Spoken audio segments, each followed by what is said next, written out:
Hola a todos, yo soy Montserrat García León y el día de hoy voy a hablarles sobre enfermedad pulmonar obstructiva crónica o EPOC. Este es el contenido que voy a abordar sobre el tema. Vamos a ver definición, epidemiología, factores de riesgo, etiología y fisiopatología, cuadro clínico y estudios complementarios, anatomía patológica, tratamiento y prevención.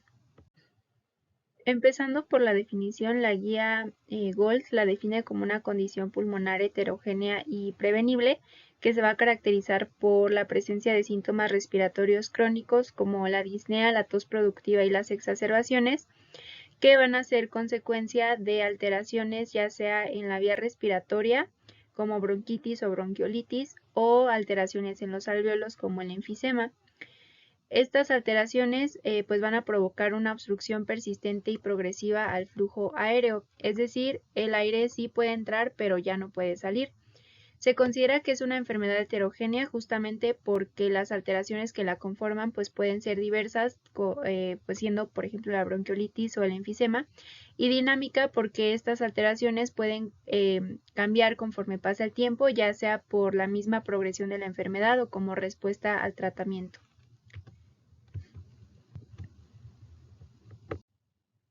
En cuanto a la epidemiología, es la tercera causa de muerte en todo el mundo. Se considera que para el año 2030 va a ser la quinta causa de discapacidad sociolaboral. En el 70% de los casos, las personas van a desarrollar EPOC por el tabaquismo, sobre todo en países de ingresos altos. El 90% de las muertes por EPOC en personas menores de 70 años va a ocurrir en países de ingresos bajos y medianos, y esto pues va a estar muy relacionado con la accesibilidad que van a tener pues a la atención médica y al tratamiento de la enfermedad. Y en México aproximadamente el INER reporta que el 10% de la población mexicana padece esta enfermedad. En cuanto a los factores de riesgo, podemos clasificarlos en tres: factores de riesgo ambientales, situaciones clínicas al inicio de la vida y también factores genéticos. En los ambientales, el principal va a ser la exposición al humo de tabaco, ya sea cigarrillos, puros, pipas, marihuana, o también pues actualmente cigarrillos electrónicos.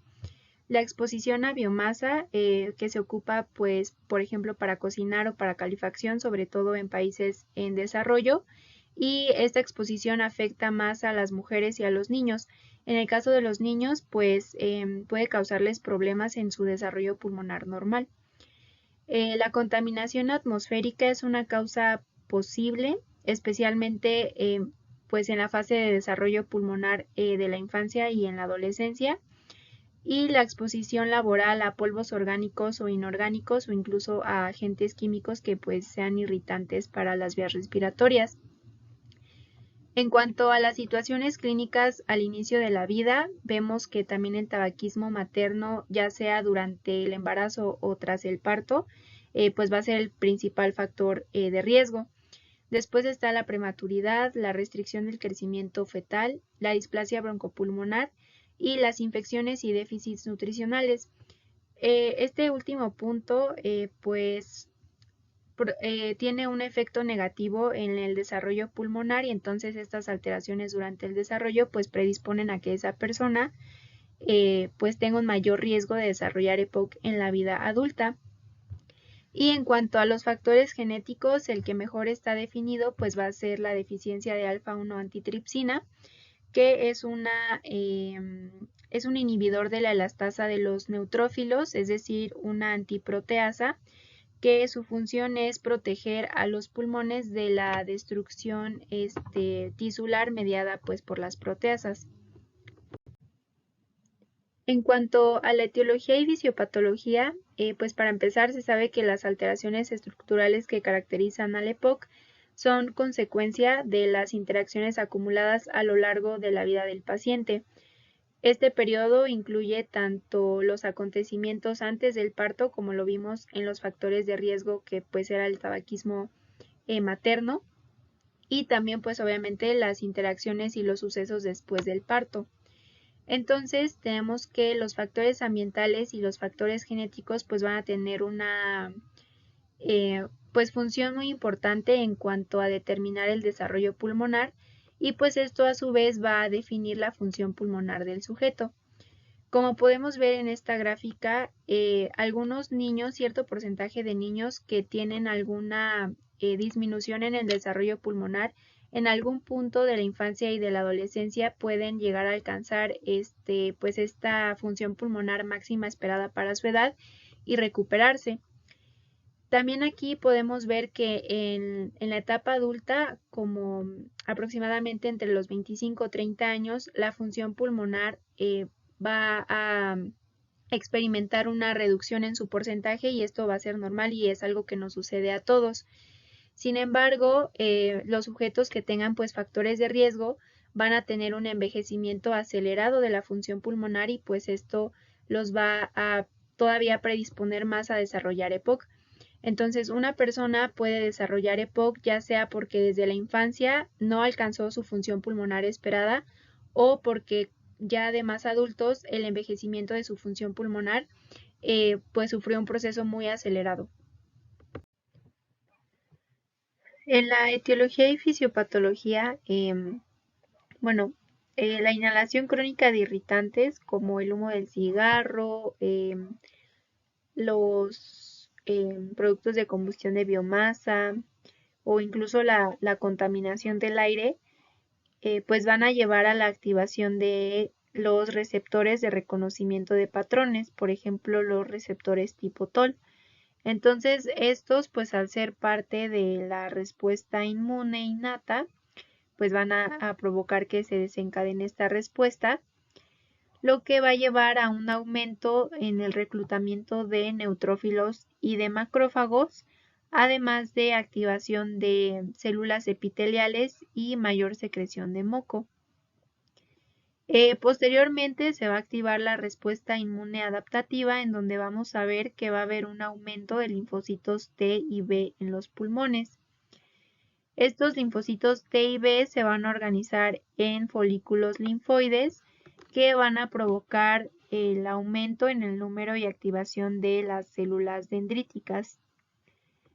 También va a haber un aumento de los linfocitos TCD8 citotóxicos en los pulmones, también de los linfocitos cooperadores tipo 1 y en los linfocitos cooperadores TH17, que este grupo en específico, el 17, va a amplificar la inflamación, sobre todo neutrofílica, en los pulmones, ¿no?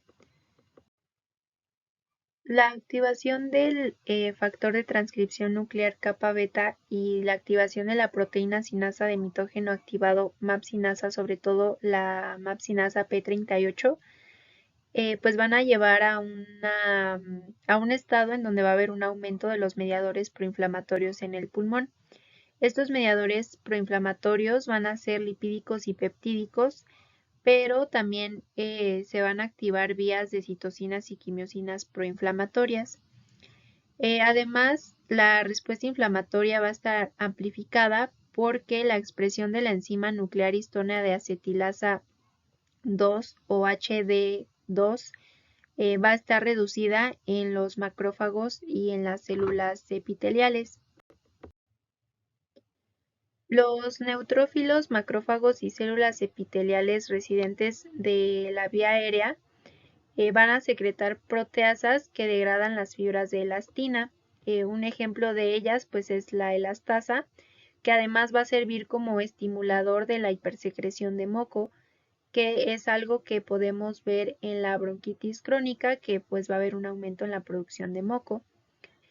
En el parénquima pulmonar, las metaloproteasas de matriz, sobre todo la MMP9 y la 12, van a provocar la ruptura de las fibras elásticas y bueno, esto es lo que va a llevar a los pacientes a presentar el enfisema.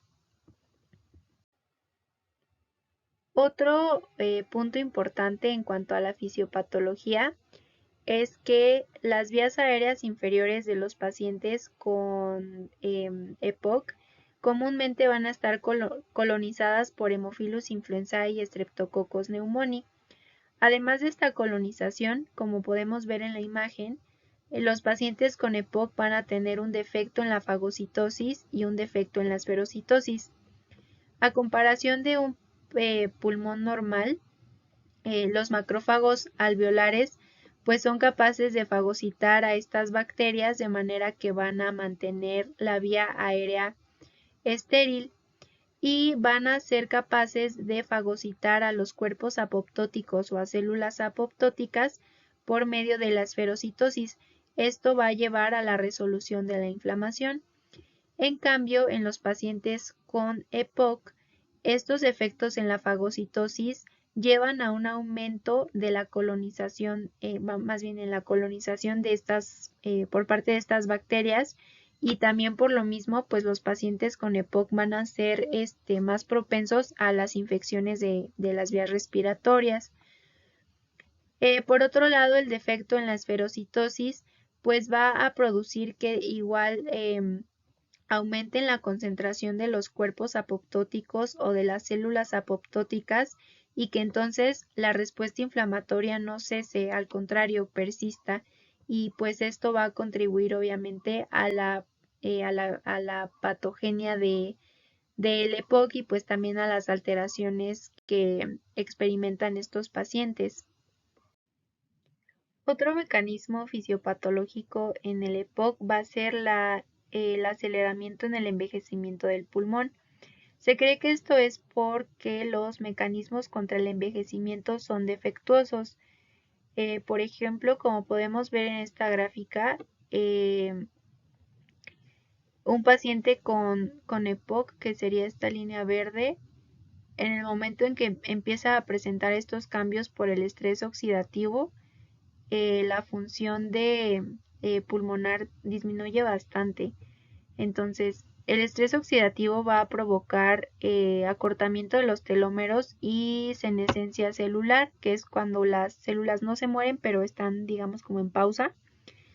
También va a provocar daño en el ADN, disfunción mitocondrial, disminución de la autofagia.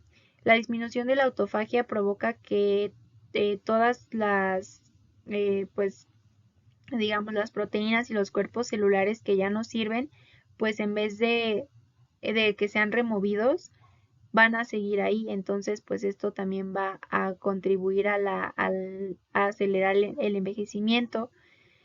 Las células madre pues se van a agotar y también las moléculas, digamos, que van en contra o que contribuyen a que el envejecimiento no sea tan rápido, pues van a estar disminuidas. Entonces todo esto va a llevar a que la función pulmonar de estos pacientes decaiga muchísimo antes de lo, digamos, de lo esperado para una persona pues normal, ¿no? En los pacientes con EPOC va a haber un estado de estrés oxidativo aumentado y esto va a ser porque se cree que muchos estímulos inflamatorios tienen la capacidad de disminuir a los agentes antioxidantes de nuestro cuerpo. Por ejemplo, hay reducción del factor nuclear eritroide similar al factor 2, de las NADPH oxidasas 1 y 4, de las mieloperoxidasas y también una disminución de la superóxido dismutasa. Entonces, todo esto va a llevar al estrés oxidativo y a su vez pues es capaz, por ejemplo, de, como habíamos visto, pues activar al factor de transcripción kappa beta y a las MAP-cinasas, sobre todo P38, y también a la producción de autoanticuerpos. Entonces, estos tres nos van a llevar a un estado proinflamatorio, pues que se va a ir aumentando. El estrés oxidativo también va a disminuir la expresión de la sirtuina 1, que se encarga de la regulación celular, y también va a provocar daño en el ADN. Entonces, esto contribuye al envejecimiento, pues que se ve mucho más acelerado en los pacientes con EPOC que en los pacientes que no tienen EPOC. También va a haber una disminución en la histona de acetilasa 2, que esto va a provocar una resistencia a los esteroides. Y también el estrés oxidativo va a disminuir las antiproteasas y va a aumentar el factor de transformante beta, y esto va a contribuir pues a la fibrosis y al enfisema que presentan los pacientes. Todos estos mecanismos moleculares pues obviamente van a tener una estrecha relación con las alteraciones morfológicas de los pacientes. Como podemos ver en la imagen, en un paciente sano, las vías aéreas pues no colapsan porque las fibras elásticas están, digamos, como que sosteniendo a los alvéolos, ¿no? Entonces, por eso las personas sanas, pues cuando meten y sacan el aire, pues sus alvéolos no colapsan. En cambio, en los pacientes con enfermedad pulmonar obstructiva crónica, las fibras elásticas están, digamos, rotas o son defectuosas, y pues además en el enfisema se pierden estas paredes alveolares. Entonces, las vías aéreas van a tender al colapso por un lado, y por el otro, la mayor producción de moco y la inflamación de la mucosa pues van a estrechar la luz pues de las vías respiratorias. Entonces, estos dos mecanismos van a actuar en sinergia para provocar que el aire se quede atrapado en los pulmones y se hiperinsuflen. Por eso estos pacientes pues van a comenzar a presentar disnea y sobre todo una reducción en la capacidad del ejercicio. Y pues bueno, eventualmente todas estas alteraciones pues obviamente van a impactar en la calidad de vida del paciente y pues también en su estado de salud. En el cuadro clínico vamos a ver que los tres síntomas más comunes son la disnea de esfuerzo, la tos y la producción de esputo. En cuanto a la disnea, esta va a ser pues el motivo principal de consulta en pacientes de 50 a 60 años que pues sientan esta como pesadez al respirar. Al inicio es una disnea de esfuerzo o durante la actividad física, pero conforme va avanzando la enfermedad, pues hay pacientes que van a tener esta disnea pues ya incluso en el reposo o con la actividad física mínima. Van a describirla como una sensación de que necesitan esforzarse más para respirar, o que les pesa el pecho, les falta el aire, o que necesitan jadear pues para sentir que respiran. Va a empeorar con los cuadros catarrales y con las infecciones bronquiales. En cuanto a la tos crónica, puede ser el primer síntoma y aparecer incluso antes que la disnea. Al inicio es una tos intermitente, es decir, no está diario ni todo el tiempo, pero conforme va avanzando la enfermedad, pues ya la tos va a estar presente todos los días durante todo el día. Al inicio puede o no ser productiva, pero al final los pacientes pues sí terminan pues produciendo esputo. Este esputo va a ser muy difícil cuantificarlo porque pues inconscientemente los pacientes se lo van a tragar, pero comúnmente pues es un esputo blanquecino, es decir, pues no va a ser purulento.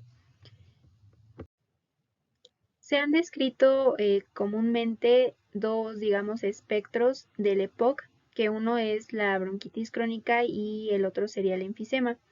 La bronquitis crónica se define como una tos productiva que dura 3 o más meses durante al menos 2 años consecutivos. Como podemos ver en la imagen, en los bronquios sanos, pues no, la luz bronquiolar pues no está estrecha, ¿no? En cambio, en la bronquitis crónica, pues como los bronquios están inflamados y va a haber una excesiva producción de moco, pues los pacientes van a tener justamente por esto pues esta tos productiva, y como vemos en la imagen, la luz bronquiolar está muchísimo más estrecha. Y el enfisema va a ser el aumento anómalo de los espacios aéreos distales a los bronquios terminales como consecuencia de la destrucción de la pared alveolar. En esta imagen vemos que en los bronquios sanos pues la pared alveolar está intacta, y en cambio En el enfisema las membranas alveolares pues están destruidas y van a ser disfuncionales y pues esto va a afectar al intercambio pues gaseoso durante la respiración. Anteriormente se describía a los pacientes en los que predominaba la bronquitis crónica como abotargados azules. Azules porque presentaban cianosis y abotargados porque eran pacientes que generalmente pues tenían sobrepeso.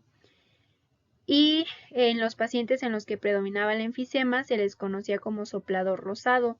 Rosado porque estaban pues como chapeados y como podemos ver en la imagen eran pacientes que habían bajado mucho de peso porque estar esforzándose tanto por tratar de sacar el aire pues comenzaba a consumirles la masa muscular. Y soplador porque ponían los labios como fruncidos para tratar de soplar o de sacar el aire que se les quedaba dentro pues por la misma obstrucción. Sin embargo, actualmente pues se considera que clínicamente no se puede como tal diagnosticar que un paciente tiene más bronquitis que enfisema porque en muchos pacientes van a estar presentes las dos alteraciones y se pueden pues solapar las dos. Entonces pues ya actualmente esta terminología no es muy común que se use. Los pacientes con EPOC son más propensos a sufrir de infecciones de vías aéreas y esto es porque, como vimos en la fisiopatología, pues sus vías aéreas inferiores están colonizadas pues de bacterias. Entonces, por un lado es eso y por otro lado pues la mala fagocitosis por parte de los macrófagos pues va a permitir que estas bacterias proliferen y causen infección. Se debe de sospechar de infección en los pacientes con EPOC cuando haya un aumento de tos y de las expectoraciones habituales y también cambios en las características del esputo, es decir, ese esputo que es blanquecino en condiciones normales se vuelve un poco como amarillento o verdoso pues en pacientes que tienen infección y que tienen EPOC. Y también debemos sospechar de una infección en los pacientes con EPOC que tengan fiebre, porque pues como tal la fiebre no es un síntoma o una manifestación clínica del EPOC. Los pacientes también van a presentar una pérdida de peso no intencionada, obviamente, y esta pérdida generalmente sucede en estados pues ya avanzados de la enfermedad y lamentablemente pues indica o implica pues ya un mal pronóstico para el paciente.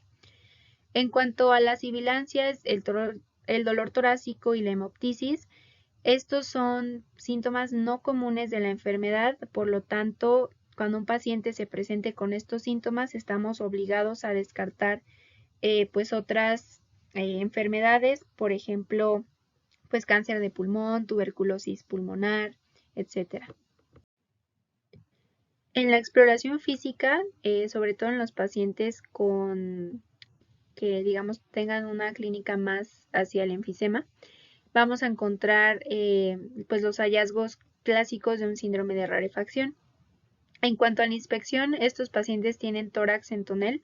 Esto es debido a que como el aire se queda atrapado en sus pulmones, pues estos van a estar hiperinsuflados y entonces va a aumentar el diámetro anteroposterior del tórax. Va a haber retracción traqueal y de los espacios intercostales, el uso de músculos respiratorios accesorios, la respiración paradójica y cianosis central.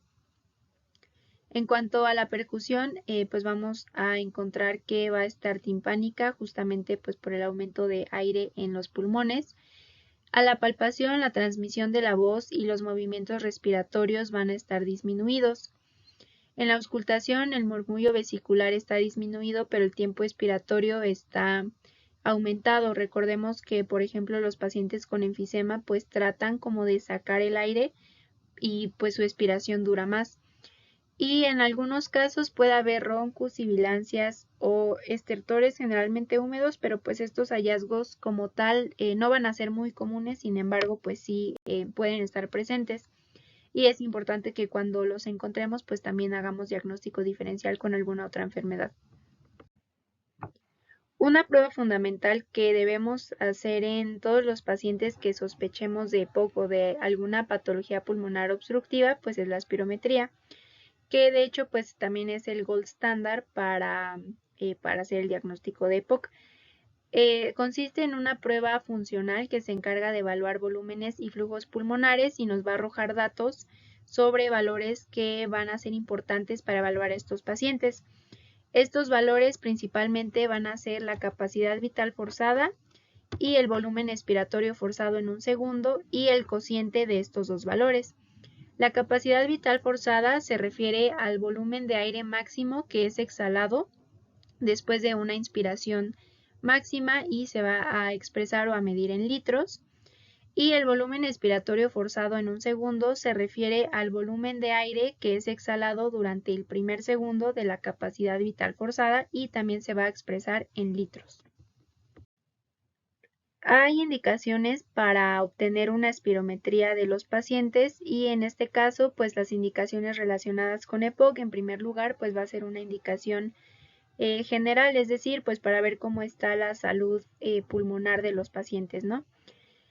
En segundo lugar está la diagnóstica, como les había comentado, pues es el gold standard para hacer el diagnóstico de EPOC. Para el escrutinio de individuos en riesgo de enfermedad pulmonar. Esto va a ser sobre todo muy importante para pacientes que tengan una exposición crónica al humo de los cigarrillos o del tabaco mayor a 35 años o que su índice tabáquico sea de más de 10 paquetes al año. Para saber el impacto de la enfermedad en la función respiratoria, para hacer vigilancia y seguimiento de las enfermedades. Por ejemplo, en el caso de EPOC se puede llevar a cabo o se debe llevar a cabo una espirometría al año para ver qué tanto ha reducido o no ha reducido, se ha mantenido estable o cómo ha respondido también al tratamiento el paciente. La monitorización de la respuesta al tratamiento, que esto va a ser muy importante pues para orientarnos sobre cuál tratamiento es el mejor para nuestro paciente y también para la definición del pronóstico de una enfermedad. Como vamos a ver más adelante, hay pacientes que de plano con el tratamiento farmacológico pues ya no tienen beneficio y entonces pues se consideran que son candidatos para tratamientos pues ya quirúrgicos. Y bueno, ¿en qué consiste esta prueba? Lo primero pues es que el espirómetro esté bien calibrado para que los valores pues sean confiables y valorables. En segundo lugar, nos debemos de presentar con el sujeto y explicarles en qué consiste la prueba. Es una explicación sencilla, decirles que es una prueba que va a ver cómo es que están funcionando sus pulmones y para saber si sus bronquios están o no obstruidos. Tenemos que preparar al paciente para la prueba. Vamos a verificar las contraindicaciones de la prueba. Estas se dividen en absolutas y no absolutas. También debemos investigar tabaquismo, enfermedad reciente, uso de medicamentos como broncodilatadores o incluso si hace un periodo corto antes de entrar a la prueba el paciente hizo o realizó algún ejercicio intenso. Es importante mencionar que esa información se debe recabar, pero no entran como contraindicaciones para hacer la prueba. O sea, si el paciente fumó antes de la prueba, pues aún así se la debemos hacer, o si hizo ejercicio, pues también, ¿no? Después los procedimientos administrativos, que pues esto es más que nada corroborar la información del paciente, su nombre, por qué le están solicitando la prueba, padecimientos actuales, etcétera, ¿no? Después está la antropometría, que pues aquí debemos de pesar y medir al paciente sin zapatos. Y pues considerar las variables del medio ambiente que sean óptimas y como lo sugieren las guías para realizar la prueba, la temperatura del lugar, el aire, la luz, todo. Posterior a recabar todos los datos anteriores, debemos de instruir al paciente en la prueba. Debemos de ponerlo en una posición sentada con la cabeza ligeramente levantada y le vamos a explicar que va a inhalar rápidamente y de manera completa, que sus dientes, que la posición correcta a la boquilla a la que va a soplar es sin dejar ningún espacio para que no se escape aire, que debe exhalar con máximo esfuerzo todo lo que pueda y que este esfuerzo lo mantenga hasta que nosotros le indiquemos que ya no sople. y después de verbalmente explicarle cómo van a hacer o qué es lo que él debe hacer para la prueba, nosotros debemos demostrarle cómo tiene que hacer la prueba. Ya al momento de que pues el paciente deba de realizar la maniobra, debemos asegurarnos que esté colocado pues en la posición correcta, de colocarle una pinza nasal porque todo el aire que meta y saque lo debe de hacer por la boca, no por la nariz. Que inhale de manera completa y rápida y que la colocación de la boquilla sea correcta. Siempre que llegue un paciente nuevo, pues la boquilla se debe de cambiar. También pues que la exhalación sea máxima hasta que el paciente ya no pueda expulsar más aire, pero siempre y cuando pues también mantenga la posición correcta del tronco, es decir, que esté recto con el cuello ligeramente elevado. Lo debemos de estimular vigorosamente durante la exhalación, o sea, no gritarle, pero pues sí instarle que pues siga soplando. Entonces es útil decirle siga soplando, siga soplando, siga soplando, hasta que complete los 6 segundos que se requieren.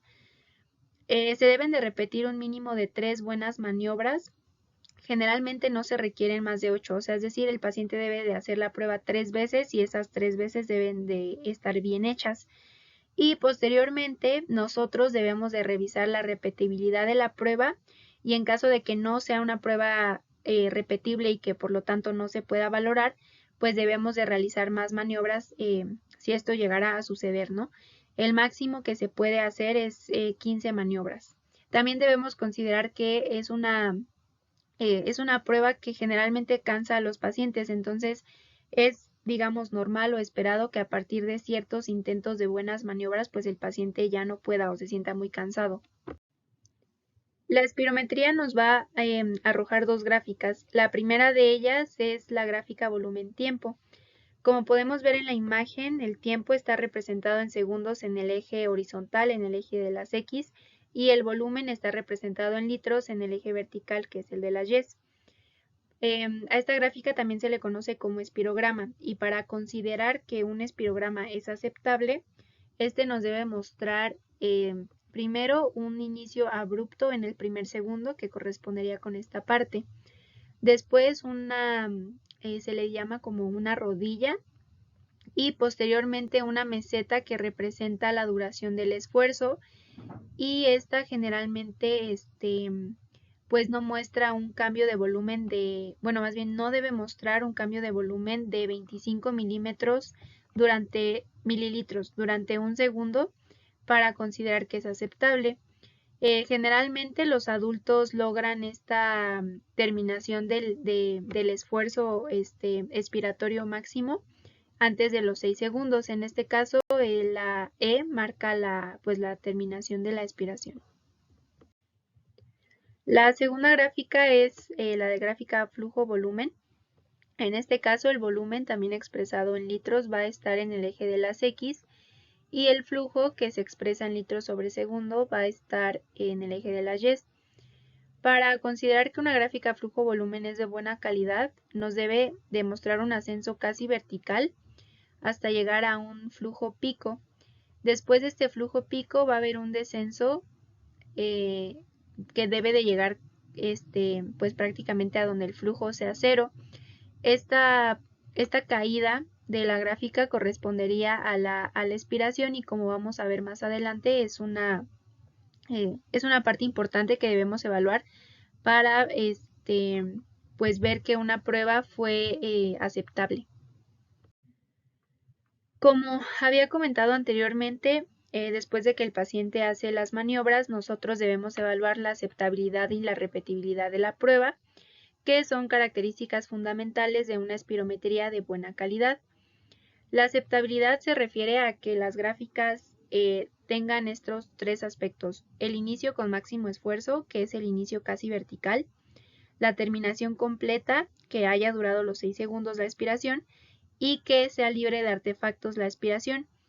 Los artefactos pueden ser terminación temprana, esfuerzos variables, tos durante el primer segundo, dobles respiraciones o exhalaciones repetidas, obstrucción de la boquilla o cierre glótico, y vamos a ver sus respectivas gráficas más adelante. Y la repetibilidad se refiere a la mayor coincidencia entre las maniobras realizadas. Empezando por la aceptabilidad, la primera característica, el inicio de máximo esfuerzo. Este debe ser de forma triangular, o sea, el inicio es ascendente, casi vertical, como podemos ver aquí en esta gráfica A, y se va a formar un vértice que sería este, que es el flujo máximo pico. Como podemos ver, a comparación de la gráfica B y C, en el caso de la B, el inicio, pues sí es ascendente, pero tampoco vertical y no forma un vértice. Y en este caso, pues en el caso de la gráfica C, tampoco. Entonces, una prueba que tenga un inicio de máximo esfuerzo debe verse así como en la gráfica, un inicio casi vertical y que tenga un vértice que represente el pico flujo máximo. La terminación completa se refiere a que no se registra cambio de volumen o el cambio que existe es menos de 25 milímetros en la curva volumen-tiempo durante al menos un segundo, siempre y cuando el paciente haya logrado exhalar durante al menos 6 segundos. Como podemos ver en las gráficas A, B y C, no hubo una terminación completa de la exhalación, es decir, no llegaron a los 6 segundos. En el caso de la A se quedó un poquito antes de los 4 segundos. En la B rebasó los 4 segundos, llegó a los 5, pero no a los 6. Y en el caso de la C lo mismo. En este caso la gráfica D pues nos va a representar una terminación completa. Como podemos ver, está el inicio casi vertical, que también les comentaba que estaba en esta curva de volumen-tiempo, digamos la rodilla que le llaman y la meseta que sí, pues en este caso pasa a los 6 segundos. Como había comentado, para que una prueba sea completamente aceptable, además de tener el inicio máximo, la terminación completa, también debe estar libre de artefactos. Esto quiere decir que la curva de descenso de la aspiración sea casi uniforme, ¿no? Entonces tenemos que el primer artefacto, que es uno de los errores más frecuentes, es la terminación temprana. En este caso sucede porque el paciente interrumpe el esfuerzo expiratorio. En esta gráfica de flujo-volumen podemos ver que el paciente sí tuvo un inicio abrupto vertical, sí se forma el flujo pico, pero cuando va expirando lo va haciendo de forma irregular y aparte antes de los 6 segundos, a los 4 y cachito, interrumpe súbitamente la expiración. En el caso de la gráfica de tiempo-volumen, la terminación temprana se va a ver de esta manera. El segundo artefacto son los esfuerzos variables. Esto se refiere literalmente a que el paciente se esforzó de manera diferente en cada maniobra que intentó. Entonces, esto no lo vamos a poder apreciar en la curva volumen-tiempo. Ahí no van a ser distinguibles, pero donde sí los vamos a poder apreciar es en la curva flujo-volumen. Como podemos ver en la imagen, cuando un paciente tiene esfuerzos variables, la pendiente del inicio expiratorio va a ser menos vertical. Aquí su primer maniobra estuvo bien, la segunda también, aunque ya fue un poco menor, pero ya la tercera y la cuarta podemos ver que su esfuerzo ya fue muchísimo menor, ¿no? Y bueno, estos esfuerzos variables provocan que no se puedan identificar los picos de flujo máximo. El otro artefacto es la tos en el primer segundo. El paciente tuvo un inicio casi vertical, llegó a su pico, comenzó a exhalar y entonces le dio tos, y esto en la curva flujo-volumen se ve como oscilaciones en el flujo, ¿no? O sea, tosió, expiró, tosió, expiró. En el caso de la curva volumen-tiempo, esta tos se va a ver como este tipo como de escaloncitos. En este caso, la tos en el primer segundo pues automáticamente va a invalidar la prueba y debemos de repetirla. Otro artefacto son las dobles respiraciones o las exhalaciones repetidas. Este es un error relativamente frecuente y sucede sobre todo porque en la exhalación el paciente vuelve a inhalar por la nariz y exhalar por la boca. En la curva flujo-volumen lo que vamos a ver es esto. Tuvo un inicio casi vertical, llegó al pico, fue descendiendo conforme, exhaló, volvió a jalar aire y volvió a exhalar. Y en la curva volumen-tiempo vemos que el inicio casi vertical, la rodilla, la meseta, aquí terminó de exhalar y volvió a inhalar y empezó a exhalar otra vez por la boca. En este caso, este artefacto pues también nos obliga a repetir la prueba. El siguiente artefacto es la obstrucción de la boquilla. Esto puede pasar ya sea porque el paciente la tapó con la lengua, la mordió o la colocó por delante de los dientes en vez de pues meterla para atrás de los dientes. Esto va a provocar un aplanamiento del haz expiratorio en la curva flujo-volumen. Como lo podemos ver en esta imagen, el paciente pues sí metió aire, lo empezó a sacar, pero pues el registro no es válido porque como la boquilla estaba tapada, pues el registro del aire que estaba siendo exhalado pues no es correcto. En la curva volumen-tiempo este artefacto pues va a ser menos perceptible y no lo vamos a poder evaluar ahí. Por último, el otro artefacto que digamos es dependiente del paciente porque hay otros artefactos que dependen más del equipo, pero en este caso vamos a hablar sobre los del paciente. Entonces el último es el cierre glótico. Este puede ser porque el paciente como que puja y entonces se tapa o se pausa pues la salida de aire.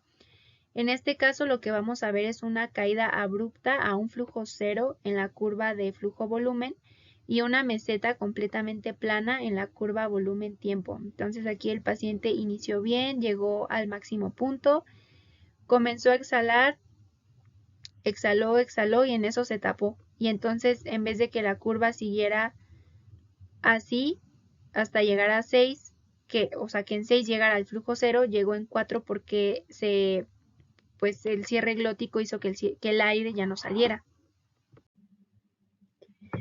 Ahora vamos a hablar de la repetibilidad. Como les había comentado, pues esto se refiere a que haya la mayor coincidencia posible entre las mejores maniobras. Para lograr esto vamos a tomar las 3 maniobras de la capacidad vital forzada que hayan sido aceptables, es decir, que hayan tenido un inicio abrupto, que hayan llegado al pico y que el descenso haya sido libre de artefactos. Esta repetibilidad la vamos a aplicar para la capacidad vital forzada y para el volumen expiratorio forzado en el primer segundo. Lo que debemos hacer es que vamos a hacer una diferencia entre los dos valores más altos y esta diferencia debe ser menor a 0.5 litros o 150 mililitros para decir que es una maniobra repetible. Entonces, en este caso, en la capacidad vital forzada, los dos mejores valores fueron el 5.11 y 5.09. Al momento, y en el volumen expiratorio forzado en el primer segundo fueron de 4.11 y de 4.04. Al momento de hacer la diferencia, es decir, la resta, nos damos cuenta que en la capacidad vital forzada la diferencia es de 0.02 litros y en el FEB1 es de 0.07 litros, es decir, es una diferencia menor a 0.15 litros. Por lo tanto, podemos decir que las maniobras son repetibles. Ahora vamos a ver otro ejemplo. Tenemos a las 3 maniobras que ya fueron aceptables. Vamos a revisar los valores de la capacidad vital forzada y de FEB1. Tomamos los mejores, que en este caso en la capacidad vital forzada son de 5.30 y de 4.85, y en el caso de FEB1 son de 4.27 y de 3.92. Vamos a hacer la diferencia y nos damos cuenta que en la capacidad vital forzada la diferencia es de 0.45 litros y en el FEB1 es de 0.35 litros. Ambos valores son mayores a 0.015 litros, por lo tanto estas son unas maniobras no repetibles. Lo primero para interpretar la espirometría pues es justamente evaluar la calidad de la prueba, y esto es decir si la espirometría es aceptable y repetible. En caso de que sí lo sea, lo primero que debemos hacer es revisar el cociente FEB1 capacidad vital forzada. Debemos de revisar si este es normal o mayor al límite inferior esperado para ese paciente por su edad y por su sexo. En caso de que sí sea normal, ahora vamos a evaluar solamente la capacidad vital forzada. Debemos preguntarnos si esta es normal, es decir, mayor al límite inferior o mayor al 80%. En caso de que no lo sea, la espirometría nos va a arrojar un diagnóstico que se llama sugerente de restricción. Recordemos que la espirometría no puede diagnosticar enfermedades restrictivas. Lo máximo que puede hacer, hablando de restricción, es arrojar justamente este diagnóstico que sugiere que el paciente tiene restricción. En caso de que la capacidad vital forzada sea normal, nuestro paciente tiene una espirometría normal y no tiene ninguna alteración pulmonar. Ahora, en caso de que desde la evaluación del cociente de FEV1 con la capacidad vital forzada tenga un porcentaje bajo, es decir, menor al 70% o menor al límite inferior de la normalidad, en automático nos va a dar un diagnóstico de obstrucción. En estos casos debemos de ahora evaluar la gravedad de esta obstrucción usando el FEV1. Y bueno, estos tres diagnósticos van a ser los que nos va a arrojar una espirometría sugerente de restricción, espirometría normal y obstrucción. En este ejemplo de espirometría lo que vemos es un patrón obstructivo. Recordemos que después de evaluar que la espirometría sea aceptable y repetible, el primer valor en el que nos vamos a fijar es en el cociente FEV1 capacidad vital forzada.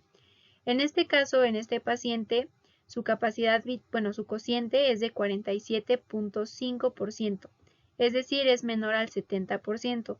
Por lo tanto, es un paciente que tiene un patrón de obstrucción y pues por lo tanto debemos de hacer el diagnóstico ya sea de EPOC o de asma, que también es una enfermedad obstructiva. Siempre que pidamos una espirometría, hay que pedirla con una prueba post-broncodilatador. Esto nos va a ayudar mucho a diferenciar un patrón obstructivo por EPOC a un patrón obstructivo por asma. Entonces, lo que debemos hacer es que después de 3 maniobras aceptables y repetibles, vamos a administrarle una dosis total de 200 a 400 miligramos de salbutamol al paciente. Le vamos a explicar que va a hacerse el disparo o la atomización y que va a inhalar lo máximo que pueda en una sola respiración. Va a sostener la respiración 10 segundos. ¿Esto por qué? Porque al momento de que él da el disparo e inhala, si él suelta luego el medicamento, pues simplemente lo va a sacar y no va a tener ningún efecto. Entonces debe sostener la respiración y posterior a esos 10 segundos exhalar. Se van a administrar de 2 a 4 atomizaciones por separado a intervalos de 30 segundos. Una vez que se hayan terminado ya de administrar estas 2 o 4 atomizaciones, nos vamos a esperar 15 minutos, el paciente va a estar en reposo 15 minutos y ya se va a obtener la espirometría post-broncodilatador. Se deben de obtener igual 3 maniobras de capacidad vital forzada aceptables y repetibles. Como podemos ver en este diagrama, ¿tenemos la sospecha de la obstrucción? Sí. ¿Mejora el FEV1 o la capacidad vital forzada con el broncodilatador? Vamos a tomar preferentemente siempre el valor en porcentaje del 12%. En los pacientes con EPOC, el porcentaje de mejoría casi nunca supera el 12%. Entonces, si es la respuesta no, nos va a sugerir obstrucción crónica EPOC y debemos graduar la gravedad, ¿no? Sin embargo, debemos tomar en cuenta, y como lo podemos ver en este diagrama, puede ser que un paciente con EPOC sí tenga una mejoría mayor a 12%, pero eso no significa que su capacidad, que su cociente esté normal. Entonces, aún así debemos de considerar asma, EPOC o sobreposición. A comparación del asma, como podemos ver, para empezar, pues sí tiene una respuesta mayor a 12%. sí normaliza o casi normaliza y por lo tanto pues esto nos va a sugerir que el paciente tiene asma. Entonces, a diferencia del EPOC, pues el paciente con asma sí responde bien al broncodilatador, el paciente con EPOC no y no normaliza. Este es un ejemplo de una espirometría post-broncodilatador. Aquí en donde dice basal es la espirometría obviamente antes del broncodilatador y esta es post-broncodilatador. Aquí podemos ver que sí tuvo una mejoría mayor del 12% tanto en la capacidad vital forzada como en FEV1. Por lo tanto, pues este es un cambio significativo. Aquí tenemos otro ejemplo de una espirometría post-broncodilatador. Entonces, como podemos ver en este caso, no hubo un cambio no significativo porque ambos valores fueron menores al 12%. En este caso, la capacidad vital forzada, el porcentaje de cambio fue de 5% y en el FEV1 el porcentaje fue de 7%. Entonces, esta espirometría seguramente corresponde a un paciente con EPOC. Sin embargo, recordemos que un paciente con EPOC puede tener un cambio significativo, pero aún así sigue teniendo EPOC. Aquí esto es lo que vemos, ¿no?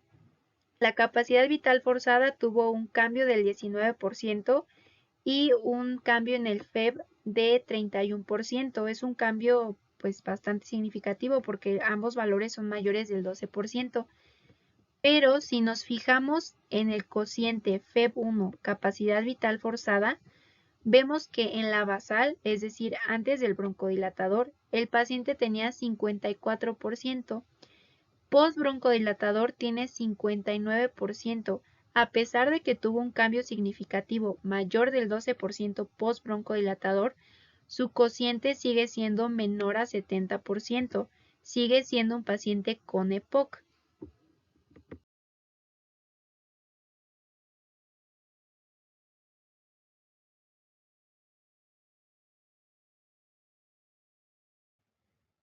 Otras pruebas complementarias que se pueden hacer, pero que no, en realidad pues no son rutinarias y solo se llevan a cabo en ciertos pacientes muy específicos, van a ser la pletismografía y la medición de la difusión del monóxido de carbono. En la pletismografía lo que podemos encontrar es hiperinflación pulmonar. Esto se va a ver reflejado con un aumento de la capacidad pulmonar total. Y pues esto es lógico si pensamos que como hay obstrucción al flujo aéreo, pues el aire se queda atrapado. Y justamente pues también vamos a ver atrapamiento aéreo que se va a expresar por el aumento de la capacidad residual forzada, del volumen residual y de la relación volumen residual capacidad pulmonar total. En cuanto a la medición de la difusión del monóxido de carbono, podemos intuir que va a estar disminuida por la destrucción de los tabiques alveolares. Al estar destruidos estos tabiques se va a perder la red capilar y pues esta red se encarga de proporcionar una superficie de intercambio gaseoso. Entonces, al estar perdida va a estar reducida y por lo tanto la difusión del monóxido de carbono pues va a estar disminuida. Otra prueba complementaria es la gasometría arterial. En los pacientes que estén estadificados como GOLD1 o GOLD2, que tiene que ver con su FEV1 post-broncodilatador, pues vamos a encontrar que en estos pacientes su gasometría es normal y en general no se considera un estudio de rutina en ellos.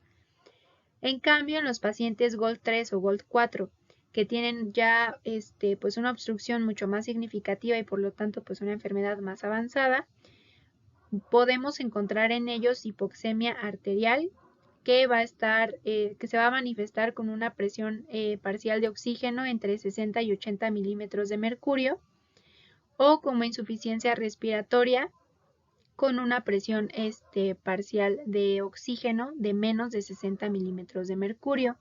Entonces, en estos pacientes es recomendable obtener una gasometría arterial. Otra prueba complementaria pues es la pulsioximetría. Esta es una alternativa no invasiva para calcular cómo está la saturación de de los pacientes. En caso de que la saturación de oxígeno sea menor a 90%, estamos obligados a realizar una gasometría arterial. Otro estudio que podemos hacer es una radiografía de tórax. En los pacientes con EPOC, pues generalmente va a estar normal. En EPOC avanzado vamos a ver que puede haber insuflación pulmonar y oligoemia, que es cuando los vasos sanguíneos están, digamos, como cortados por la obstrucción de los mismos. Por ejemplo, en este paciente, que es de una radiografía de tórax que tiene el paciente EPOC, vamos a ver que los semidiafragmas, y con esto vamos a ver que los pulmones están hiperinsuflados, los semidiafragmas están abatidos. Generalmente tienen que estar entre el 10º y 11º par de costillas, y pues en este caso está muchísimo más abajo, incluso pues más abajo del 12º par. Otro estudio de gabinete que podemos hacer es la tomografía de tórax.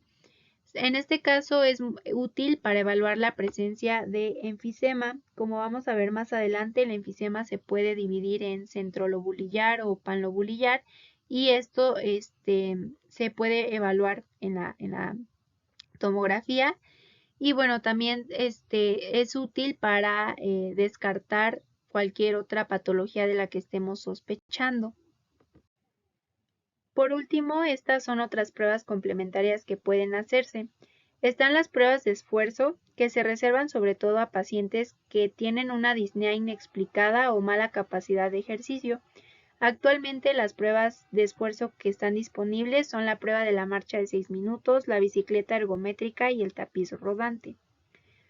Otro estudio de laboratorio importante, por ejemplo, aparte de la gasometría arterial, va a ser el hemograma. Este va a ser útil para conocer el valor de los eosinófilos circulantes.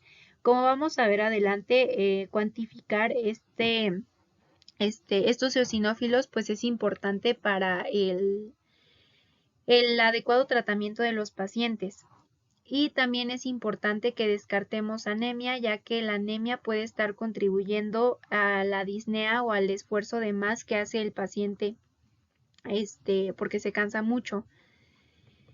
Y otros son los valores de alfa-1 antitripsina. Estos se van a medir una única vez en los pacientes con EPOC. Como habíamos visto en factores de riesgo, uno de los factores de riesgo genéticos pues es la deficiencia de alfa-1 antitripsina. Entonces, medir estos valores en los pacientes permite identificar a aquellos, sobre todo pacientes jóvenes, que se puedan beneficiar de la terapia sustitutiva de alfa-antitripsina que actualmente está disponible. En la anatomía patológica, como habíamos visto, el enfisema es muy común que se presente pues, en los pacientes con EPOC. Va a haber de dos tipos. Bueno, en realidad hay tres, pero el que se conoce como septal no está relacionado con el EPOC, entonces yo nada más voy a hablarles sobre el enfisema centroacinar o centrolobulillar y el enfisema panacinar o panlobulillar. El enfisema centrolobulillar se refiere a la destrucción de la zona central del acino. Este patrón va a ser sobre todo muy característico de los pacientes que tengan EPOC por ser fumadores, y se van a encontrar sobre todo en los campos pulmonares superiores. El enfisema panacinar o panlobulillar es la destrucción de todas las estructuras de los acinos y se va a encontrar sobre todo en pacientes con deficiencia de alfa-1 antitripsina y va a afectar preferentemente a los lóbulos pulmonares inferiores. En esta imagen podemos ver cómo es un acino normal. Estos son los bronquiolos respiratorios, el conducto alveolar y los alvéolos. En este enfisema centroacinar vemos que solamente el centro está destruido. En cambio, en el enfisema panacinar, recordemos, estos son los bronquiolos respiratorios, aquí todas las estructuras del acino van a estar destruidas.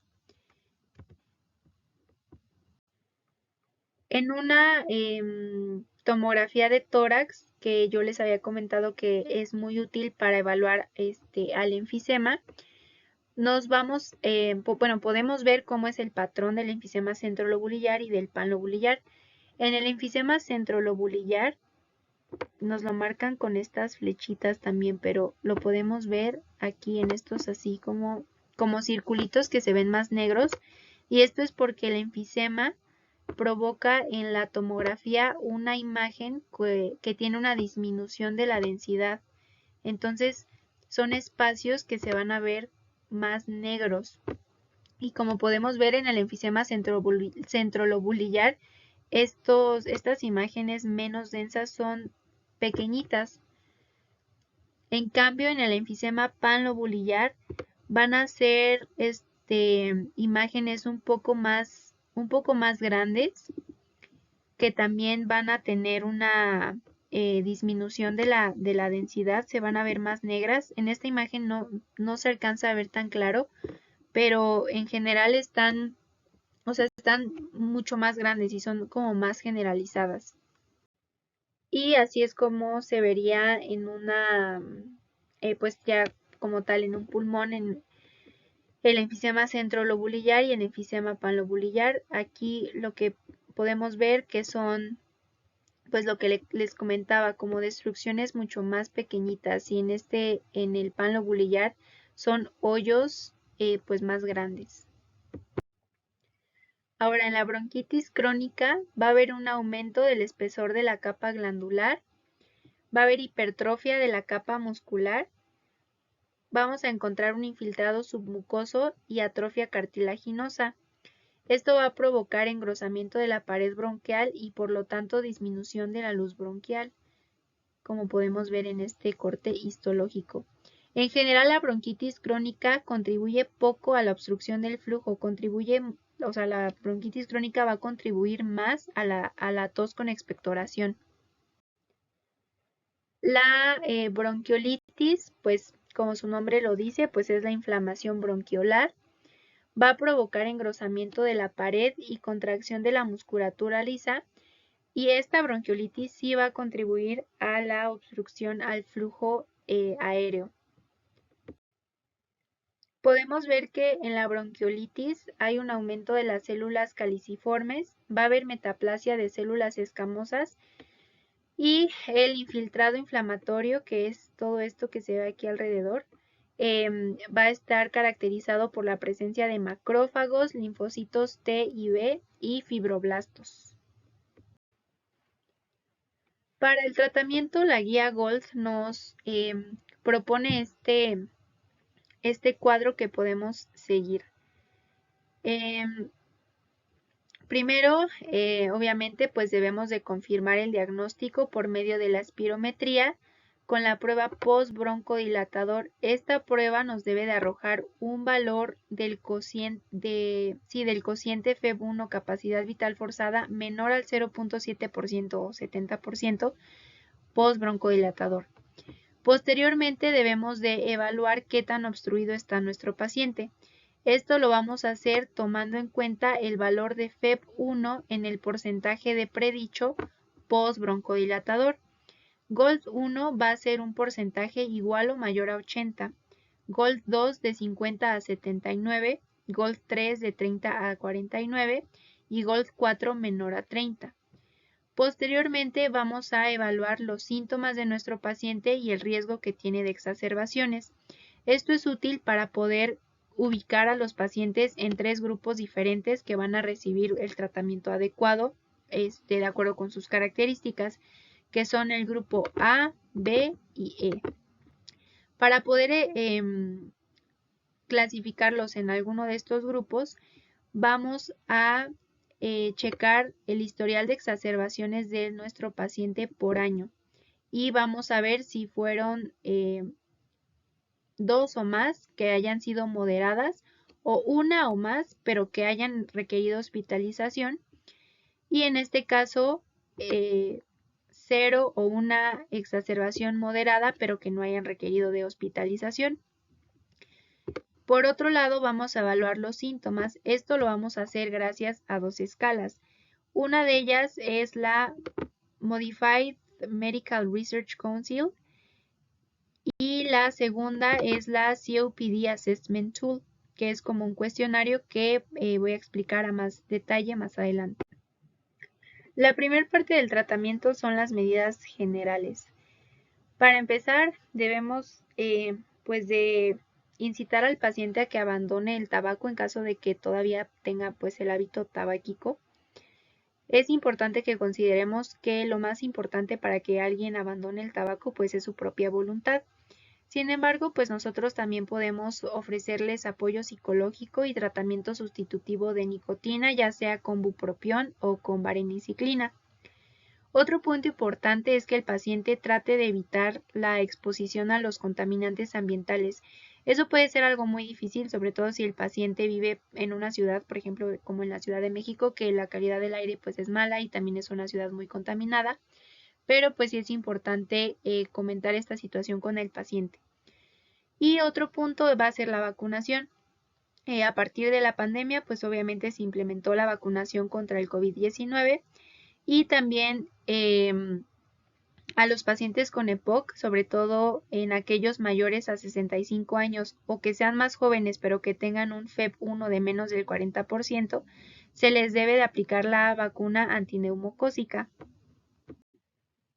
En el tratamiento farmacológico, la piedra angular del tratamiento es, lo más importante van a ser los broncodilatadores. Los podemos clasificar de tres maneras, de acuerdo a su mecanismo de acción, el inicio de acción y la duración y el tipo de dispositivo. En cuanto al mecanismo de acción, vamos a tener tres grupos farmacológicos: los beta-2 agonistas, los antimuscarínicos y los glucocorticoides inhalados. En el inicio de acción y duración están corta, intermedia y prolongada. En la corta, es decir, inician rápido pero terminan rápido. En intermedia tardan un poquito más, como 15 minutos, y tienen una duración un poco más prolongada. Y en la prolongada, el inicio de acción tarda un par de horas y su efecto puede durar hasta 24 horas. En cuanto a los tipos de dispositivo, están los inhaladores dosis medida, que son como estos aerosoles que en cada inhalación o en cada atomización el paciente recibe la dosis que necesita. Polvo seco unidosis. En estos, el paciente cada que deba tomar el medicamento debe de meter la pastilla o el comprimido y pues lo debe de, digamos, de triturar con estos botones y aspirarlos. Y luego está el polvo seco multidosis. Estos dispositivos ya tienen todas las dosis que el paciente necesita adentro, es decir, el paciente ya no tiene que hacer como en el polvo seco unidosis, que cada que lo va a tomar mete una pastilla. En el polvo seco multidosis ya no. Y por lo tanto, pues muchas veces esta opción de tratamiento pues es la más cómoda. Los fármacos disponibles de los beta-2 agonistas de acción corta es el salbutamol, de acción intermedia salmeterol y formoterol, acción prolongada olodaterol e indacaterol. En los antimuscarínicos están el bromuro de ipratropio, aclidinio en acción intermedia y en acción prolongada tiotropio, umeclidinio y glicopirronio. En todos ellos podemos obviar que llevan primero la palabra bromuro. Y en cuanto a los glucocorticoides inhalados, de acción corta está beclometasona y de acción intermedia budesonida, ciclosamida y fluticasona. Estos medicamentos también podemos encontrarlos en combinaciones, un SABA con un SAMA, es decir, un beta-2 con un antimuscarínico de acción corta, la S es de short y en estos casos pues la L sería de long. En un SABA-SAMA podemos encontrar salbutamol ipratropio o fenoterol ipratropio. LABA-LAMA de acción intermedia, aclidinio con formoterol. LABA-LAMA de acción prolongada, tiotropio con olodaterol, indacaterol con glicopirronio o umeclidinio con formoterol. En un glucocorticoide inhalado con un LABA, los vamos a encontrar en polvo seco multidosis. Pueden ser salmeterol fluticasona, budesonida formoterol o fluticasona bilanterol.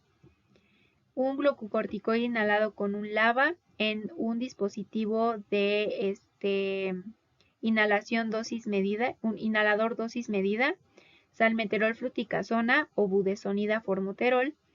Y una triple terapia de LABA, LAMA y un glucocorticoide inhalado, formoterol, glicopirronio, budesonida. Este sería el LABA, LAMA, el glucocorticoide inhalado.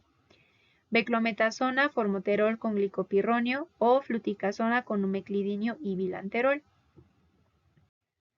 Es importante conocer esas combinaciones porque justamente son las que vamos a recetar cuando ya ubiquemos a nuestros pacientes en el grupo A, en el grupo B o en el grupo E, que voy a hablar de ello más a detalle en unas cuantas diapositivas. Como habíamos comentado, para poder ubicar a nuestros pacientes en grupo A, B o E, lo que tenemos que hacer pues es evaluar las exacerbaciones. Las exacerbaciones se refieren a episodios de empeoramiento relativamente agudo de la sintomatología del paciente más allá de la variabilidad habitual. Por ejemplo, los pacientes pueden tener cambios en las características de la expectoración, por ejemplo, que se vuelva purulenta. Las exacerbaciones pueden ser leves, en estos casos no van a precisar cambios en la medicación. Pueden ser moderadas, que sí precisan cambios, es decir, podemos requerir agregar algún antibiótico, y en las graves, pues estos pacientes van a requerir incluso hospitalización.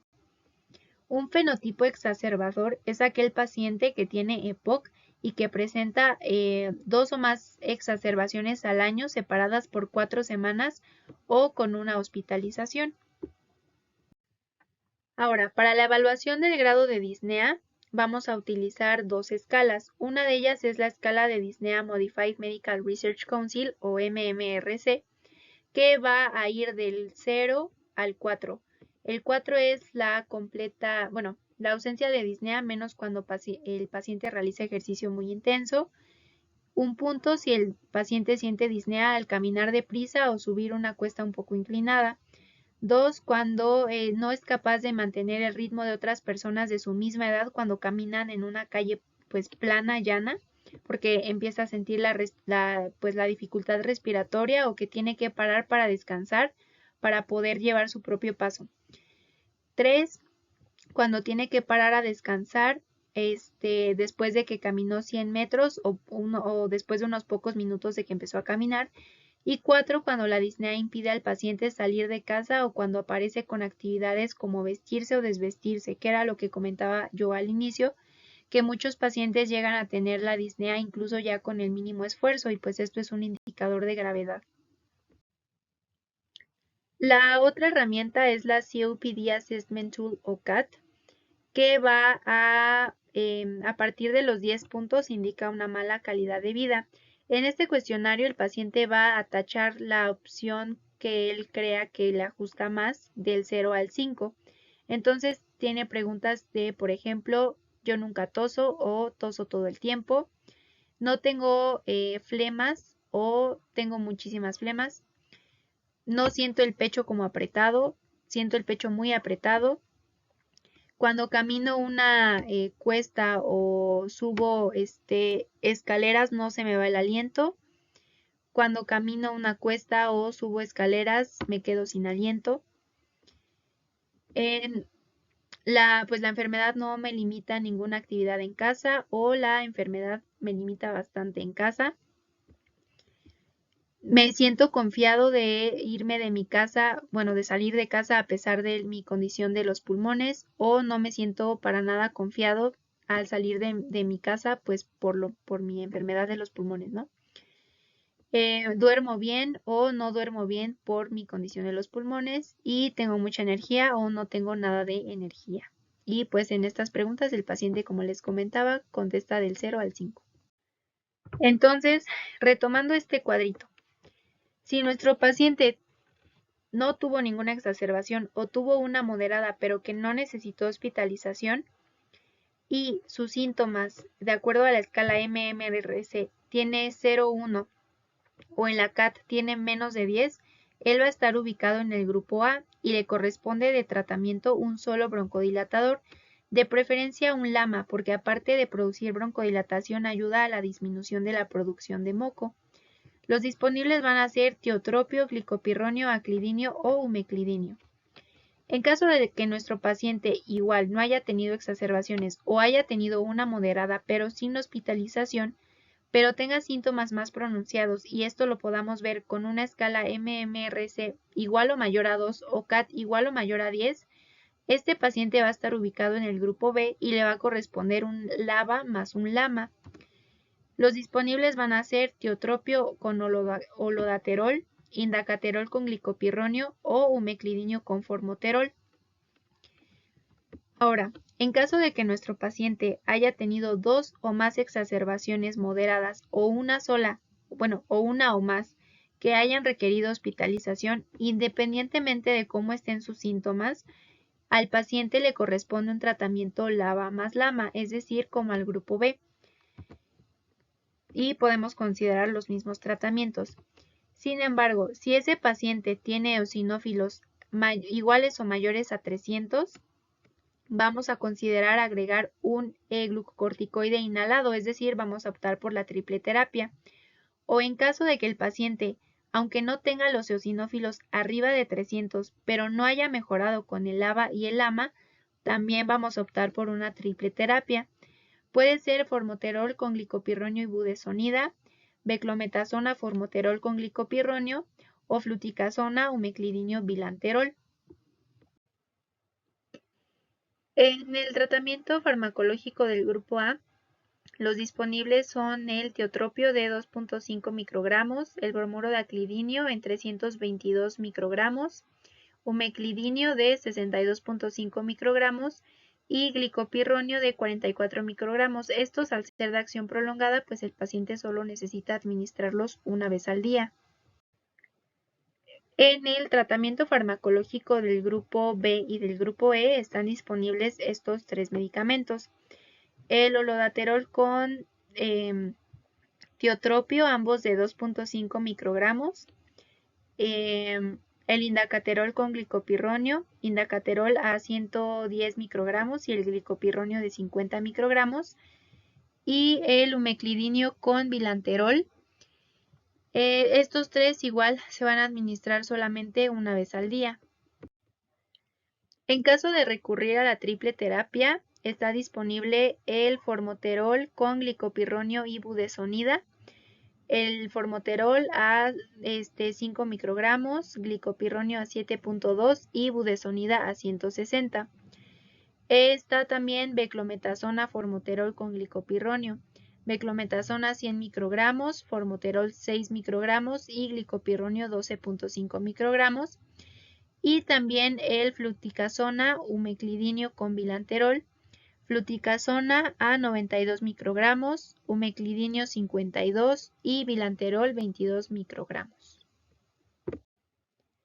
Para el tratamiento farmacológico de las exacerbaciones, las que requieran un cambio en la medicación, vamos a implementar un SABA-SAMA inhalado o nebulizado, además de esteroides sistémicos, ya sea prednisona 40 miligramos vía oral por 5 días. En caso de que el paciente no tenga disponible la vía oral, vamos a optar por metilprednisolona 1 miligramo por kilogramo intravenoso por 5 días.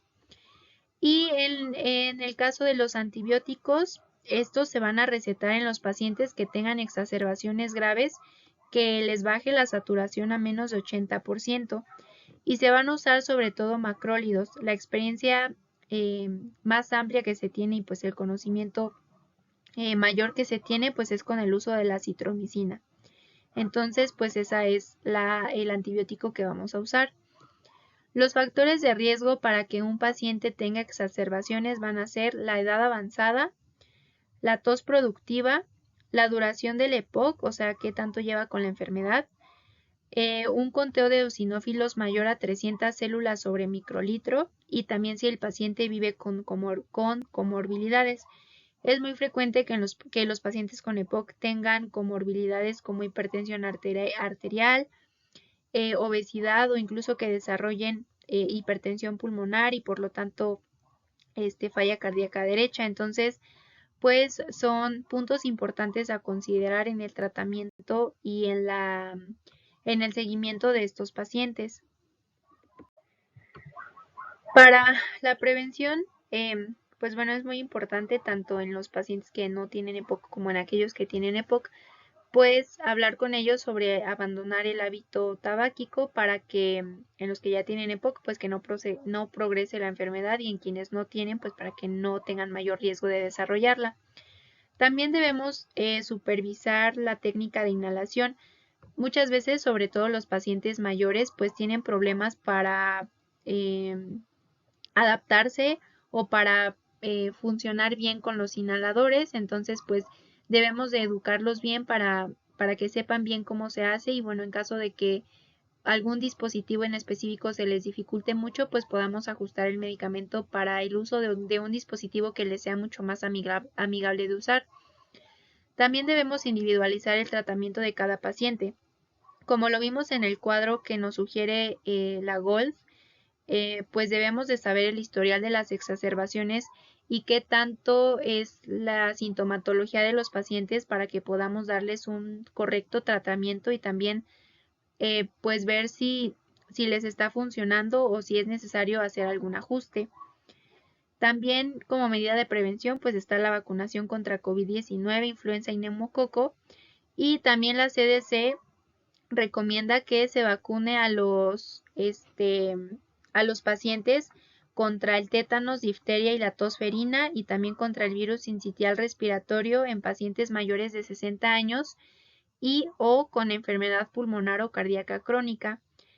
También que los pacientes vayan a algún programa de rehabilitación pulmonar y que los pacientes que tengan una presión parcial de oxígeno igual o menor a 55 milímetros de mercurio o menor a 60 milímetros de mercurio, pues el uso de oxígeno los puede ayudar bastante. Para el diagnóstico diferencial de POC, las enfermedades que debemos tomar en cuenta y tener en mente es el asma, que es pues otra enfermedad obstructiva, falla cardíaca congestiva, bronquiectasias, tuberculosis, bronquitis obliterante y panbronquiolitis difusa. Esta fue la bibliografía que yo ocupé para elaborar esta presentación y pues eso sería todo de mi parte. Muchas gracias por su atención.